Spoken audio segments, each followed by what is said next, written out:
Merci, monsieur le président. Youssou. Président.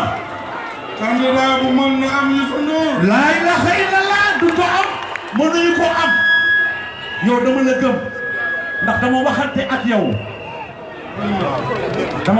ak yow man nekkuma campagne man damay célébrer man nekkuma campagne damay célébrer dama waxante ak yow en 2012 nga def ma gis nit ñi gis man damay célébrer damay wër Sénégal di wane li nga def waa Ndar du ma bëgg ngeen déglu ma benn baat rek laay wax dénk naa leen Macky Sall dénk na Sénégal dénk naa leen Macky Sall le 24 février na teel a mokk rumbax waay loolu rek laay ñaan monsieur le président vous avez la parole merci beaucoup. merci beaucoup Youssou Ndour mbokku Ndar. asalaamaaleykum Ndar Géej man damay bëgg a waaru démb ba tey diggante Touba Mbacké Kébémer sànq Louga foogoon naa ni foofu la mobilisation mën a yem waaye nag Ndar Géej attention ñëpp ngeen rey ndax ñi nag bu ma waxee loolu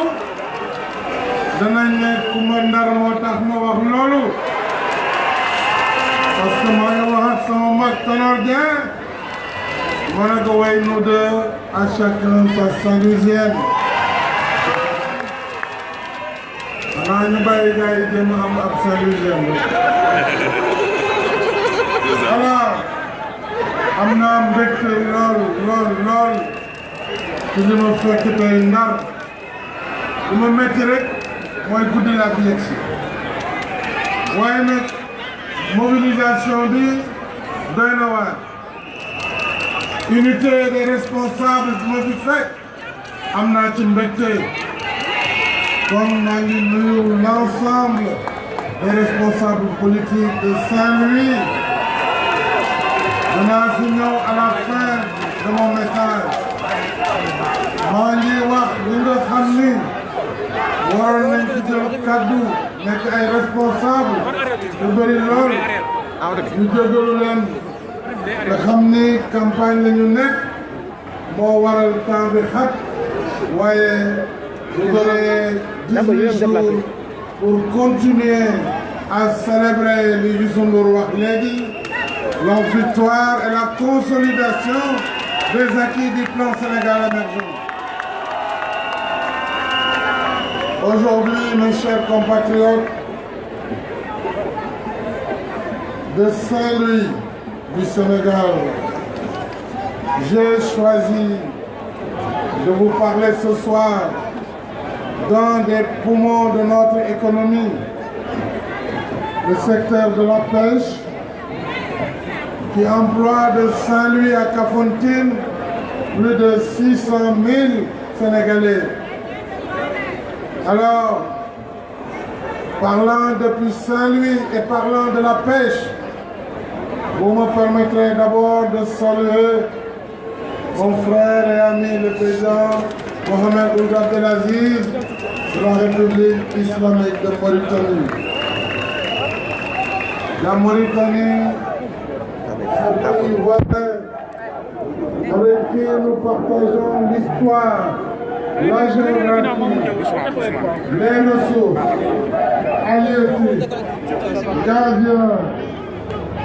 Nous partageons la religion musulmane. Nous avons tout en commun. Et aujourd'hui, grâce à notre diplomatie de voisinage, les deux pays font un seul à travers les convergences définies par les deux chefs d'État et les deux chefs de gouvernement. J'aurais pu vous parler du Saint-Louis touristique auquel l'aéroport international est en chantier. avec le programme PROPS que je viens de lancer il y a un mois. J'aurais pu vous parler du Saint-Louis culturel, carrefour de la mode, des arts, de la cuisine et de la musique,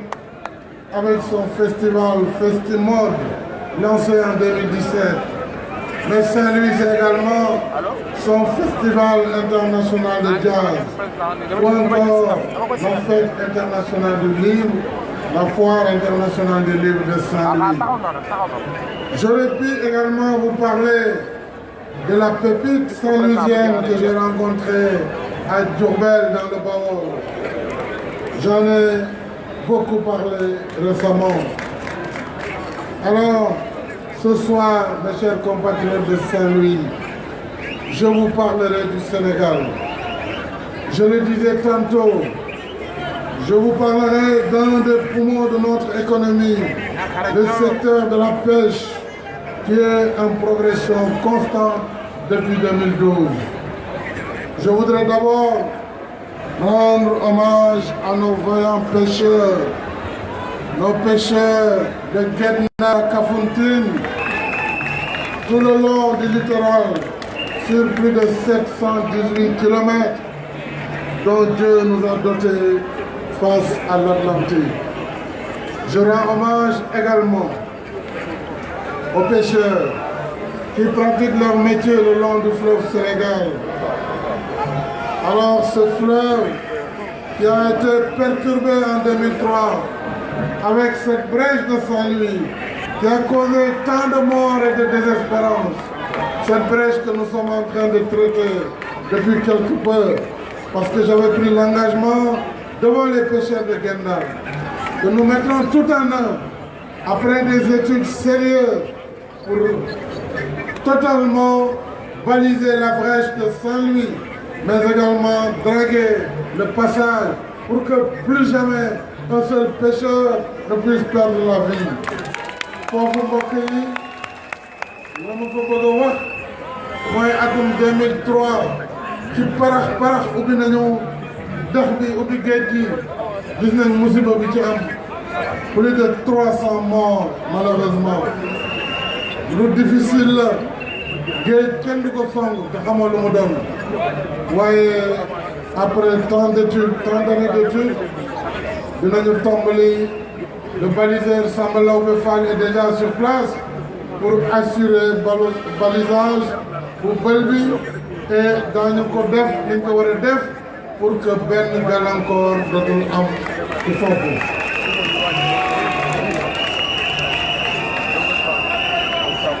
li ma bëggoon yokk ci napp ji notre frère Ahmed Fall Braya l'a dit. Ahmed Fall dinaa ñëwaat ci yow bu may aborder la relation avec les responsables de Saint-Louis mais wax nga dëgg fexe nañu ba licence de pêche yi amaat na fi ñu ngi waxtaan ak Mauritanie pour que diggante bi ratax lool xale yi mën a am li ñu war a am mën a dem géej sama difficulté waaye xam ngeen ni dama tàmbali woon une politique de subvention pour 20 000 moteurs de pirogue, soit un montant de 20 milliards de francs, dont les 5 milliards sont entièrement consommés à ce jour. Kon nag war naa continuer à subventionner moteuru gaal yi mais également xam ngeen ni am na xeetu gaal yu bees yu ñu war a am ci Sénégal mooy gaal yoo xam ne fibre de verre lañ koy defaree dana wàññi accident yi gën a yokk kaaraange nappkat yi. xam ngeen ne jiit napp gi essence pirogue moo ci dem muy essence su gaal yi dañ ko subventionné te loolu dana gën a jëm kanam bu ma xam nga ni sama yitte yëpp mooy bëgg-bëggu askan bi ak capacité askan bi ci seen dund ngir dund gi mën a yomb loolu nag pêcheurs yi si la ñu bokk moo tax di subventionner essence su gaal di subventionner les gilets pour les pêcheurs nga xam ne léegi juillet bu ne 2500 donc lañ koy mën a wéccee licence de pêche yi lu toll ci 400 am nañu ko tey jii ci Mauritanie pour un tonnage de plus de 50 000 tonnes de poissons loolu nag bi ci yàlla àndee ak li ñu am ci suñu géej yaakaar naa ne géej gi dana neex li des mooy Saint-Louis c'est également évidemment ay jafe-jafe ci géej gi Ousmane Ngom wax na ko douche yi dañuy mag yàqu-yàqu yi bëri na ci Guet Ndar loolu indi naa fi président bu France Emmanuel Macron indi naa fi président Banque mondiale xam ngeen ne taxawal nañ programme yu am solo pour le déplacement de certaines populations ñu ngi tabaxaat mur bi nga xam ne 1927 lañ ko defoon boobu léegi ñu ngi koy doog a tabaxaat pour protéger la langue de Barbarie protéger Guet Ndar et protéger goxu Mbaye ñu ngi koy def avec l'accompagnement de la Banque mondiale et de l'Agence française de développement lépp lu ci war am nañu ko tey jii xam ngeen ne itam lu toll ci juróom-ñeenti téeméer ak ñaar fukk ak juróom-ñaari jaboot ay famille jëlee nañ leen fii ngir yóbbu leen dans le quartier Xaar Yàlla fële pour environ 10 000 personnes ñu war leen fa utalaat ay dëkkuwaay yu bees war leen jàppale toppatoo leen dimbale leen ndax Saint-Louis c'est une ville tricentenaire Saint-Louis cosaan la ci Sénégal c'est l'ancienne capitale du Sénégal kon lépp lu ñu defal Saint-Louis yelloo na ko te waa Ndar yelloo nañu teraanga boobu bu loolu weesoo nag mbokk Ndar kontaan naa ci yéen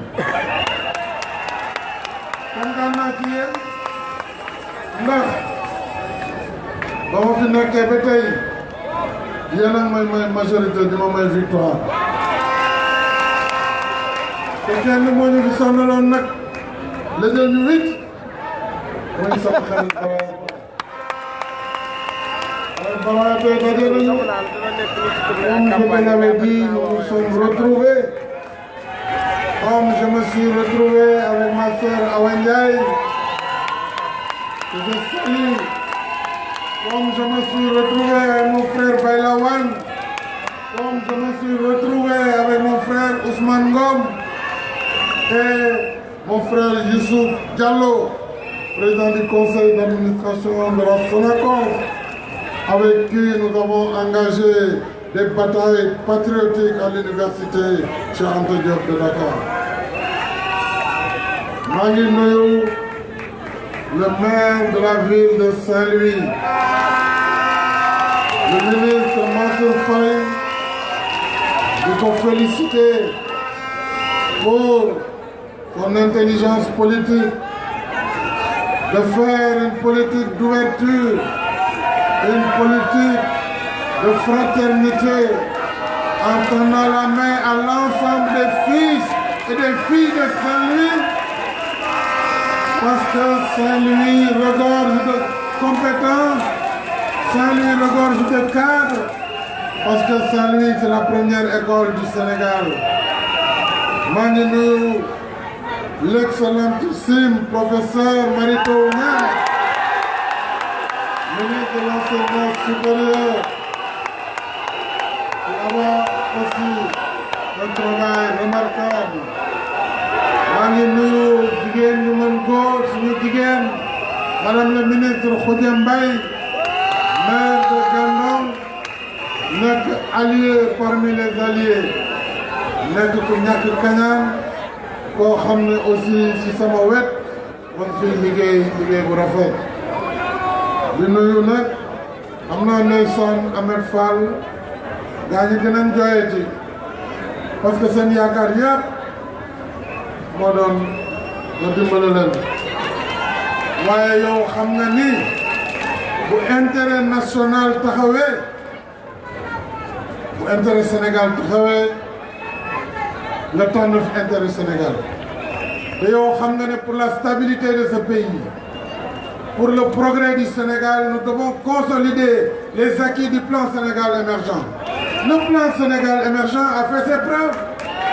Nous avons un pays en béquille, nous avons trouvé un pays en béquille en 2012. Une croissance de 1,7%, des coupures intempestives d'électricité. La brèche de Saint-Louis, combien de morts nous avons trouvé? Un pays en lambeaux que nous avons reconstruit avec un rattrapage infrastructurel, avec une école remise sur les rails, une université aujourd'hui modernisée, les étudiants accompagnés. Voilà le Sénégal d'aujourd'hui. Et le Sénégal de demain sera encore plus beau, encore plus agréable pour les Sénégalais et pour les Sénégalais. Voilà pourquoi les patriotes comme toi savent aujourd'hui que notre côté est le côté vers lequel tous les Sénégalais devraient converger. Nit du gis lu baax ba pare teg ko fa di dem su leneen. Fii